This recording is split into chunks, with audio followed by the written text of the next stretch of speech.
All right, it is 7 p.m. on a Friday night, and I just got back from the gym.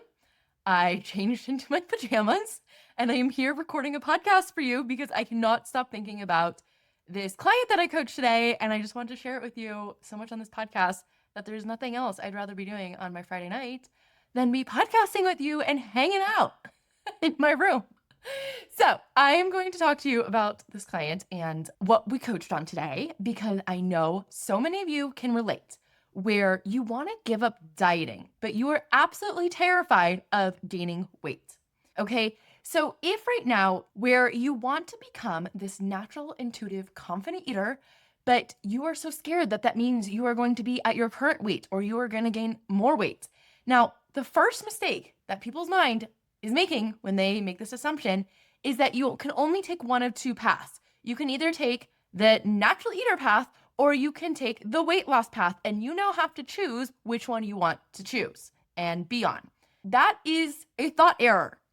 The good news is you are actually on the same path. Whether you want to be a natural eater or you want to lose weight, I am going to give you the exact same coaching and the exact same advice. It is not like someone comes into me and says, "Hey, Amber, I want to lose 20 pounds. Like, can you coach me on that?" And then someone else comes into me and says, "Hey, Amber, I want to eat more intuitively and listen to my hunger and fullness. Can you coach me on that?" No, they're going to be the exact same coaching, and here's why. If you want to lose weight, what you need to do is stop overeating. What you need to do is listen to your hunger and fullness. What you need to do is eat mostly whole foods with some yummy, delicious foods in amounts that feel good to your body and to move your body in a way that feels really fun and easy.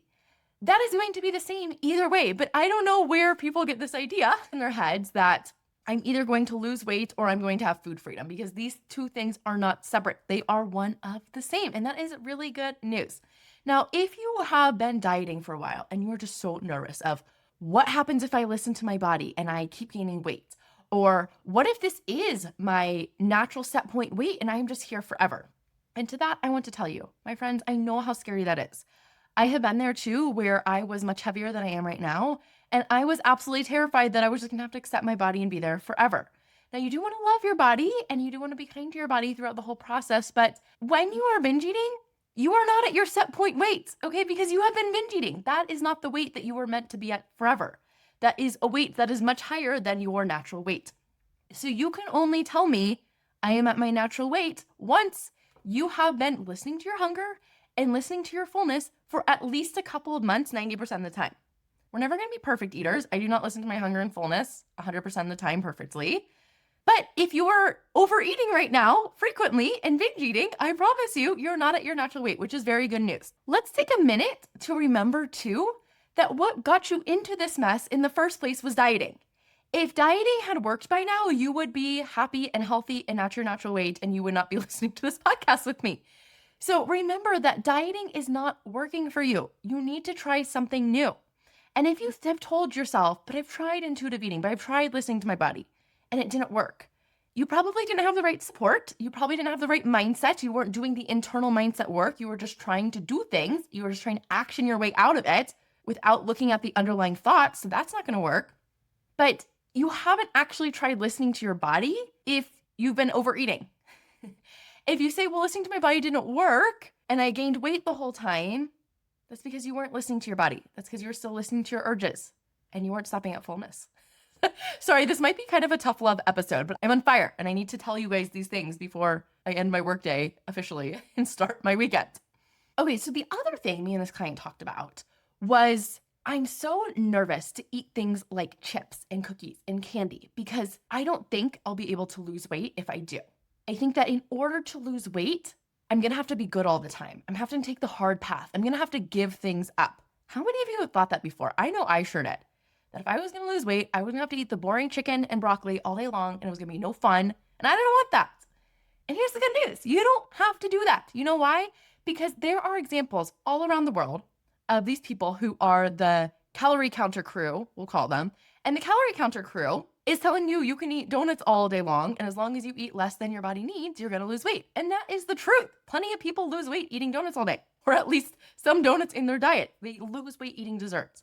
You don't have to be calorie counting either to know this, because we have a natural calorie counter inside us that is our hunger and fullness. You and I did not get here today because our ancestors did not listen to their hunger and fullness. We would have died. We would have depleted our resources from our natural environment if we were overeating all the time. So we actually have been listening to our body with our hunger and fullness, with listening to our hot and coldness in our body, with so many other signals for so much longer than you can imagine. And it is literally built in our DNA to be able to do this. Now you might be telling me, but Amber, there weren't chips 1,000 years ago. Yes, no, there were not. You were right on that. But that does not mean your body is still not equipped to figure out how to handle processed corn. Your body can figure that out. It still understands that there's calories in it. It still takes into account those calories. It still understands that there's carbs in there. And it will tell you when you are done with them.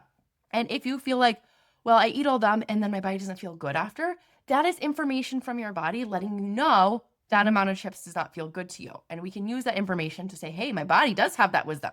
It tells me that when I eat the whole bag of chips, it doesn't feel good. So your body is communicating to you. Have you ever heard of the Special K diet where people just eat Special K for like 3 meals a day? I mean, what a moneymaker. I wish I sold the Special K diet. Like, it's like the most genius idea ever. But people lost weight on it. You know how? Because they were eating less than their body was expending. And so they lost weight.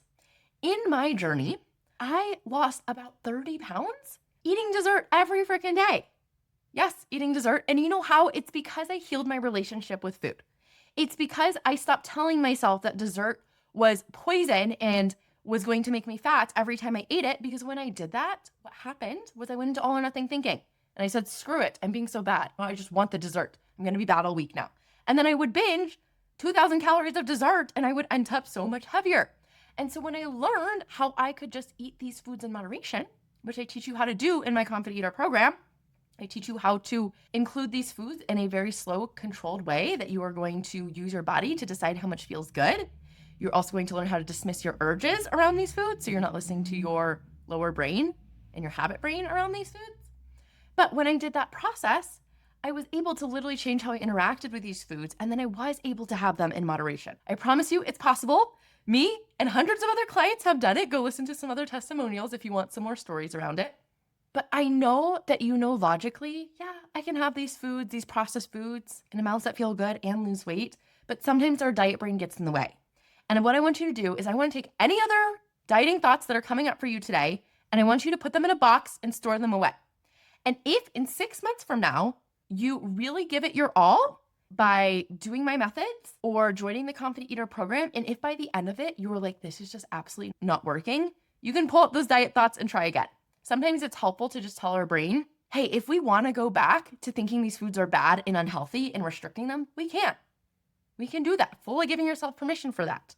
But if we've been trying that for the last 10, 20, 30, 50 years and it hasn't worked, why don't we try something new?